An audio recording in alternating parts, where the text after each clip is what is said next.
மக்களே வணக்கம். இன்றைக்கி நம்ம Bigg Boss Tamil season episode number 67 பற்றி தான் பேச போகிறோம். நான் இல்லடி கடல் மண்ண போல அவனை சொல்லி நிறுத்துக்கலடா. அவன் நிறுத்து, அது லூசுக்கு மட்டும் வந்துட்டே இருக்கான். எனது கட்சிக்காரர் விக்ரம் வந்தப்ப பஞ்சாயத்து பேச நான் இருக்கேன், நீ யாரா குறுக்க பேசுறதுக்கு? அடிச்சா மீச பிச்சிட்டு போய் விடுறா. துப்பி துப்பி துப்பி அவர் மனசு எவ்வளவு கஷ்டப்படுத்திருக்காங்க தெரியுமா சார்? நீ கேட்ட ஒவ்வொரு கேள்வி என்ன செருப்பால் அடிச்ச மாதிரி இருக்குடா. இன்னைக்கு பிரஜின் போன அன்னைக்கு பண்ணது எனக்கு உனக்கு நியாயமா பட்டுடுச்சா?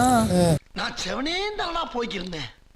யாரு வம்பு தும்புக்காச்சும் போனனா இவ்வளவு நாமினேட் பண்ணு அப்படின்னு ரொம்ப டெஸ்பரேட்டா எப்படியாச்சும் அரோராவை என்ன இது?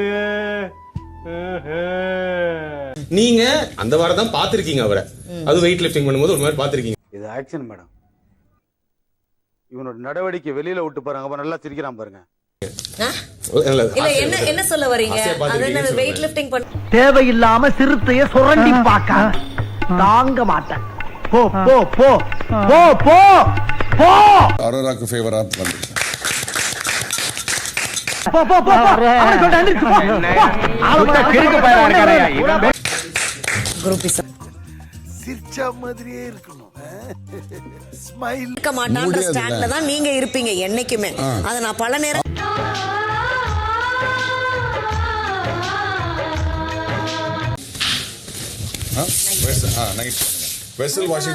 இன்றைக்கி டே ஸ்டார்ட் பண்ணும்போதே பார்த்தீங்கன்னா சுபிக்ஷாவோட பாட்டு இம்சை, இதை பிடிக்காத விக்ரம் எஃப்ஜே அதை விமர்சனம் பண்ணுறாங்க.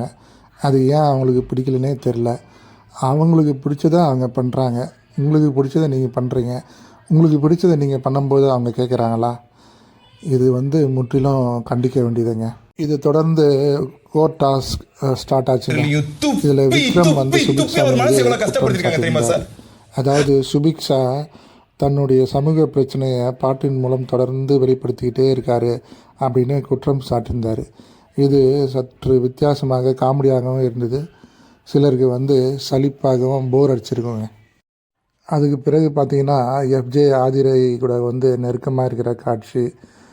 இது என்னன்னே சொல்கிறதுனே தெரியல. இதை நீங்களே முடிவெடுத்துங்க. அதுக்கு பிறகு பார்த்திங்கன்னா சாண்ட்ரா பிரஜனை பற்றி பேசிகிட்டு இருக்காங்க. யார் கூட பார்த்திங்கன்னா பாரு கூட உட்காந்துக்கிட்டு. பிரஜன் வெளியே போனது திவ்யாவால் தான் அப்படின்னு அவங்க புலம்பிக்கிட்டே இருக்காங்க. நல்லா கரெக்டாக யூஸ் பண்ணிக்கிறாங்க. இந்த சாண்ட்ராக்கு இது தெரியுதா இல்லையானே தெரில. வரும்போது நான் அப்படியே தலைக்கீழாக திருப்பிடுவேன் அப்படி இப்படின்னு சொல்லிட்டு வந்தாங்க. மறுபடியும் இவங்களும் அதே குட்டையில் விழுந்துட்டு அரோரா பாரு மேலே குற்றம் சாட்டுறாங்க.